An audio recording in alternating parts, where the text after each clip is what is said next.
പൗത്രത്തിലെ പുത്തൻ സ്റ്റോറിയിലേക്ക് ഇവർക്ക് സ്വാഗതം. ഈ സ്റ്റോറി ഇഷ്ടപ്പെടുവാണെങ്കിൽ സബ്സ്ക്രൈബ് ചെയ്യണേ, അതുപോലെ തന്നെ ലൈക്ക് ചെയ്യണേ, സപ്പോർട്ട് ചെയ്യണേ. അങ്ങനെ വേദ വീട്ടിലെത്തിയിട്ടില്ലെന്ന കാര്യം കമലമ്മ വിക്രത്തിനോട് പറയാണ്. വിക്രം പറയാണ്, അവൾ എപ്പോഴും ഓഫീസിൽ നിന്ന് ഇറങ്ങിക്കാണും, പിന്നെ എവിടെ പോയി കാണും എന്നൊക്കെ വിക്രം ചോദിക്കുന്നുണ്ട്. ഞാൻ എന്നാലും പോയി ഒന്ന് അന്വേഷിച്ചിട്ട് വരട്ടെ അമ്മയെന്ന് പറഞ്ഞ് വിക്രം പോകാനായിട്ട് ഒരുങ്ങുവാണ്. അപ്പോൾ കമലമ്മ പറയാണ്, അല്ല അവളാണെങ്കിൽ എത്തേണ്ട സമയം കഴിഞ്ഞ് മോൻ ഇന്ന് പെട്ടെന്ന് പോയി അന്വേഷിക്കുക എന്ന് പറയാണ്. അങ്ങനെ വിക്രം പോകാനായിട്ട് ഇറങ്ങുമ്പോഴത്തേക്ക് ഒരു ഓട്ടോ കൊണ്ട് എത്തിയാണ്. ഓട്ടോ കൊണ്ട് നടക്കുമ്പോഴത്തേക്ക് അതിൽ നിന്ന് വേദ വരുന്നുണ്ട്. വേദ കാണുമ്പോൾ കമലം പറയാണ്, വിക്രമാണെങ്കിൽ മോളെ അന്വേഷിച്ചിറങ്ങാൻ പോയത്, മോളിതെവിടെ പോയിരുന്നു ഇത്രയും സമയമായിട്ട്?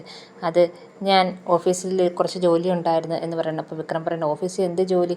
ഞാനാണെങ്കിൽ വന്നപ്പം നീ അവിടെ ഇല്ലായിരുന്നല്ലോ, നിനക്ക് പിന്നെന്ത് ജോലി എന്ന് വിക്രം ചോദിക്കുകയാണ്. അപ്പം വേദ പറയാണ്, ഞാനൊരു ക്ലയൻറ്റിനെ കാണാൻ പോയതാന്ന് പറയാണ്. അപ്പം വിക്രം പറയണം, ഏത് ക്ലയൻറ്റ്? എൻ്റെ എല്ലാ ക്ലയൻറ്റിനെയും വിക്രമസ്വാമിക്ക് അറിയാവോ? അറിഞ്ഞുകൂടാമല്ലോ, പിന്നെ എന്തിനാണ് ചോദിക്കുന്നത് എന്ന് ചോദിക്കുകയാണ്. കമലമ്മ ചോദിക്കുകയാണ്, നീ എന്താടാ ഒരു സംശയത്തോടെ വേദയെടുത്ത് സംസാരിക്കുന്നത്? അപ്പം നന്ദി പറയണം, അത് തന്നെ, എന്താ വിക്രത്തിനുള്ള സംശയം ഉണ്ടോ എന്ന് ചോദിക്കുകയാണ്. അപ്പം വിക്രം പറയണം, എനിക്ക് സംശയം ഉണ്ടാകേണ്ടതൊന്നുമല്ല, ഞാൻ അവിടെ ചെന്ന് നിന്നിട്ട് ആളെ കണ്ടില്ല, അതുകൊണ്ട് ചോദിച്ചതേ ഉള്ളൂ എന്ന് പറയണം. അപ്പം വേദ പറയണം, എനിക്കൊന്ന് കുളിക്കണം, ഞാനൊന്ന് പോയി കുളിക്കട്ടെ അമ്മയെന്നും പറഞ്ഞുകൊണ്ട് പോകാൻ നേരത്ത് കമലമ്മ പറയണം, മോളിന്ന് SP ഓഫീസിൽ പോയി കണ്ടായിരുന്നു, SP കണ്ടായിരുന്നു? എന്താ പറഞ്ഞു? അത് അമ്മ വിഷമിക്കേണ്ട, കുറച്ച് ദിവസത്തിനുള്ളിൽ തന്നെ അച്ഛൻ ഉടനെ എത്തും, അവർ അന്വേഷിക്കുന്നുണ്ട്, പുരോഗതി ഉണ്ടെന്നൊക്കെയാണ് പറഞ്ഞ കാര്യം വേദ കമലമ്മയുടെ അടുത്ത് പറയാണ്. പക്ഷേ വിക്രം ഇങ്ങനെ ആലോചിച്ചുകൊണ്ടിരിക്കുകയാണ്. ഇവൾക്ക് എന്തോ ഒരു മാറ്റം ഉള്ളതുപോലെ തോന്നുന്നല്ലോ, എന്താ ഇവൾക്ക് എന്ത് പറ്റി? ഇവൾ പറഞ്ഞതെല്ലാം കള്ളത്തരമാണല്ലോ, ഇവളെന്താ കള്ളത്തരം പറയുന്നതെന്നൊക്കെ വിക്രം ഇങ്ങനെ ആലോചിച്ചുകൊണ്ടിരിക്കുകയാണ്. വിക്രമാണെങ്കിൽ നേരെ മുറിയിൽ പോയിരിക്കുകയാണ്. അപ്പം വേദയാണെങ്കിൽ അങ്ങോട്ട് വരികയാണ്. അപ്പം വേദയെടുത്ത് പറയുന്നത്, നീ ഒന്ന് ഇരുന്ന് ഞാൻ കാര്യം ചോദിക്കട്ടെ എന്ന് പറയാണ്. അപ്പം വേദ ഇരുന്നിട്ട് ചോദിക്കണം, എന്താ സ്വാമിക്ക് ചോദിക്കാനുള്ളത്? അല്ല, നീ ഇന്ന് അവിടെ അമ്മയുടെ മുന്നിൽ പറഞ്ഞതെല്ലാം കള്ളത്തരമാണ്, നീ ആണെങ്കിൽ ഒരു ക്ലയൻറ്റിനെ കാണാൻ പോയതല്ല, പിന്നെ നീ എവിടെ പോയതാ എന്ന് ചോദിക്കണം. അപ്പോൾ വേദ ഒന്നും മിണ്ടുന്നില്ല.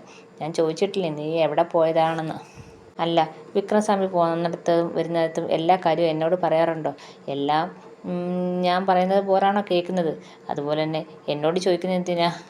അതുപോലെ സ്വാമി പറയുന്നതെല്ലാം ഞാൻ കേൾക്കണമെന്ന് നിർബന്ധമുണ്ടോ എന്ന് ചോദിക്കണം. അപ്പം വിക്രം പറയണം, അത് കേൾക്കണം. എൻ്റെ വീട്ടിൽ എൻ്റെ ഭാര്യ എന്ന സ്ഥാനത്ത് ഈ വീട്ടിൽ താമസിക്കുന്നുണ്ടെങ്കിൽ ഞാൻ പറയുന്നതൊക്കെ കേൾക്കണം, എന്നോട് എവിടെ പോയെന്നും കാര്യങ്ങളെല്ലാം പറയണമെന്ന് പറയാണ്.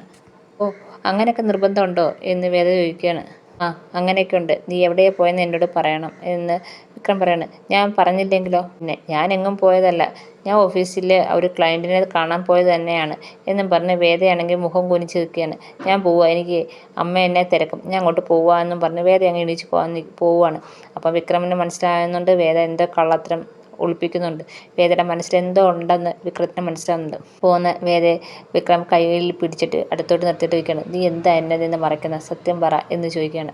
വേദയാണെങ്കിൽ കൈ പിടിച്ച് മാറ്റാൻ വേണ്ടി ശ്രമിക്കുന്നുണ്ട്. എന്നിട്ട് പറയാണ്, ഞാൻ എന്ത് മറയ്ക്കാനാ, വിക്രത്തിൽ നിന്ന് എന്ത് മറയ്ക്കാനാ, വിക്രത്തിന് തോന്നിയതാ എന്ന് പറയാണ്. ഓയ് അല്ല, നീ എന്തോ എന്നോട് നിന്ന് മറക്കുന്നുണ്ട്, നീ ഇന്ന് ഒരു ക്ലയൻറ്റിനെയും കാണാൻ പോയതല്ലെന്ന് എനിക്ക് തീർച്ചയായിട്ടും അറിയാം, എന്നിൽ നിന്ന് എന്തൊക്കെയോ മറക്കുന്നുണ്ട്. അപ്പോഴത്തേക്ക് വേദയാണെങ്കിൽ കൈ പിടിപ്പിച്ചിട്ട് പറയാണ്, ഞാൻ ഒന്നും വിക്രത്തിൽ നിന്ന് മറക്കുന്നില്ല, ഇത് വിക്രത്തിന് തോന്നുന്നതാണെന്ന് പറയാണ്. അപ്പം വിക്രം പറയാണ്, ഒന്നുമില്ലെങ്കിൽ നമ്മൾ ഇത്രയും കാലം ഒരുമിച്ച് ജീവിച്ചവരല്ലേ, അപ്പം നിന്നെ എനിക്ക് നന്നായിട്ട് മനസ്സിലായിട്ടുണ്ട്, നീ മറയ്ക്കുന്നത് കൊണ്ടാണ് ഇത്രയും കള്ളത്തരം നീ ഇന്നിവിടെ പറഞ്ഞത്. ഞാനൊന്നും മറച്ചു വെച്ചിട്ടില്ല, ഞാനങ്ങ് അമ്മയുടെ അടുത്ത് പോവുക, അമ്മ എന്നെ തിരക്കുമെന്നും പറഞ്ഞ് വേദ അങ്ങ് പോവാണ്. അങ്ങനെ വിക്രം ഇങ്ങനെ ആലോചിക്കുകയാണ്, എന്തോ ഒരു കുഴപ്പമുണ്ടെന്ന് വിക്രമത്തിന് മനസ്സിലാവുന്നുണ്ട്.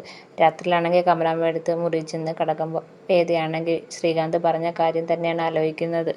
തീരുമാനം എന്തായാലും ഒരു ദിവസത്തിനുള്ളിൽ അറിയിക്കണം എന്ന് പറഞ്ഞിട്ടുണ്ട്, അല്ലെങ്കിൽ മാഷിനെ അവർ അപായപ്പെടുത്തുമെന്ന് വേദ പേടിക്കുകയും ചെയ്യുന്നുണ്ട്. അപ്പം വേദ ഇങ്ങനെ ടെൻഷനോടെ ഓരോന്നിങ്ങനെ ആലോചിക്കുകയാണ്. അതുപോലെ തന്നെ വിക്രവുമായിട്ടുള്ള നല്ല നിമിഷങ്ങൾ ഇങ്ങനെ ആലോചിച്ച് സങ്കടപ്പെട്ട് ഇങ്ങനെ കിടക്കുകയാണ്. അങ്ങനെ പിറ്റേന്ന് നേരം വെളുത്തപ്പം തന്നെ ദീപ്തി വിളിച്ചിട്ട് പറയാണ്, ഞാൻ അറിഞ്ഞ് അവിടുത്തെ വിക്രം ചേട്ടൻ്റെ അച്ഛനെ കാണുന്നില്ലെന്നുള്ള കാര്യം അറിഞ്ഞ്, ആരാ തട്ടിക്കൊണ്ട് പോയെന്നോ അല്ലെങ്കിൽ എങ്ങോട്ടാ ആ അച്ഛൻ പോയതെന്ന് വല്ല അറിഞ്ഞോ വേദേച്ചി എന്ന് ദീപ്തി ചോദിക്കുന്നുണ്ട്. ഒന്നും അറിഞ്ഞില്ല, ചേച്ചിക്ക് സുഖമാണോ എന്ന് ദീപ്തി ചോദിക്കുകയാണ്. ആ, കുഴപ്പമില്ല, നീയാണെങ്കിൽ അച്ഛനും അമ്മയും പറയുന്നത് ശ്രീയേട്ടനും പറയുന്നത് കേട്ട് തന്നെ ജീവിക്കണം എന്ന് പറയാണ്.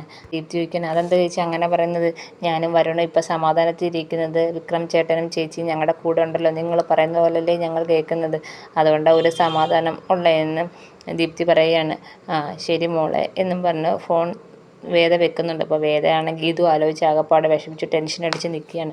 അങ്ങനെ രാവിലെ പോകാനായിട്ട് ഓഫീസിലേക്ക് പോകാൻ വേദ ഒരുങ്ങിയാണ്. അപ്പോഴത്തേക്ക് വിക്രം പുറത്ത് നിൽപ്പുണ്ട്. ശ്രീചേട്ടത്തി ആണെങ്കിൽ ചായയൊക്കെ കൊണ്ടുവന്ന് വിക്രമിന് കൊടുക്കുന്നുണ്ട്. അപ്പം വിക്രം പറയാണ്, ഞാനാണെങ്കിൽ വേദയെ കൊണ്ടാക്കിയിട്ട് വരാം ചേച്ചി എന്ന് പറയുന്നുണ്ട്. അങ്ങനെ ശ്രീജയൻ കയറി പോകുന്നുണ്ട്. അപ്പം വേദ അകത്തുനിന്ന് ഇറങ്ങി വരുന്നത് കണ്ടപ്പോഴത്തേക്ക് വിക്രം ബൈക്ക് എടുക്കുന്നുണ്ട്. വേദ എന്ന് പറയുകയാണ്, ഞാൻ ഇന്ന് ബൈക്കിൽ വരുന്നില്ല, അല്ലാതെ എനിക്കൊരാളെ കാണാനുണ്ട്, ഒരു ക്ലയൻറ്റിനെ കാണാനുണ്ട്, ഞാൻ കണ്ടിട്ട് ഓഫീസിൽ പൊക്കോളാം പോവുക എന്നും പറഞ്ഞ് വേദയും കൊണ്ട് നടക്കാൻ ഒരുങ്ങുമ്പോൾ വിക്രം ചോദിക്കുകയാണ്, ഒന്ന് നിന്നെ ഒരു കാര്യം ചോദിക്കട്ടെ, എന്താ പുതിയ ശീലങ്ങളൊക്കെ? അപ്പം വേദ ചോദിക്കണം, എന്താ പുതിയ ശീലം, എന്ത് ശീലം എന്ന് ചോദിക്കുകയാണ്. അല്ല, എന്നും രാവിലെ ഞാനാണ് ഓഫീസിൽ കൊണ്ടാകുന്നത്, ഇപ്പം എന്താ ഒരു മാറ്റം എന്ന് വിക്രം ചോദിക്കുകയാണ്.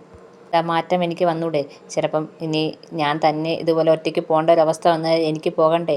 അതുകൊണ്ട് ഇപ്പോഴേ അത് ശീലിക്കുന്നത് നല്ലതാണെന്ന് വിക്രത്തിനോട് പറയാണ്. അപ്പം വിക്രം പറയാണ്, നീ എന്തൊക്കെയോ എന്നിൽ നിന്ന് മറക്കുന്നുണ്ട്, ഞാൻ ഇന്നലെ തൊട്ട് ചോദിക്കുന്നുണ്ട്, പക്ഷേ അതിനൊരു ഉത്തരം നീ ഇതുവരെ തന്നില്ല എന്ന് പറയണം. അപ്പോൾ വേദ പറയാണ്, എനിക്കിപ്പോൾ സമയമില്ല, എനിക്ക് പോകണം, എനിക്ക് ഓഫീസിൽ പോകേണ്ട സമയമായെന്ന് പറഞ്ഞ് വേദ എങ്ങനെ പെട്ടെന്ന് നടന്നു പോകണം. അപ്പോൾ വിക്രം ഇങ്ങനെ വേദയെ പോകുന്നത് നോക്കിക്കൊണ്ടിരിക്കുകയാണ്. വേദ തന്നിൽ നിന്ന് അകലുന്നുണ്ടെന്ന് വിക്രത്തിന് മനസ്സിലാവുന്നുണ്ട്. ആ ഒരു വിഷമത്തിൽ വിക്രം ഇങ്ങനെ വേദ പോകുന്നത് നോക്കി ഇങ്ങനെ നിൽക്കുകയാണ്. ഈ സ്റ്റോറി ഇഷ്ടപ്പെട്ടെങ്കിൽ സബ്സ്ക്രൈബ് ചെയ്യണേ, അതുപോലെ ലൈക്ക് ചെയ്യണേ, സപ്പോർട്ട് ചെയ്യണേ.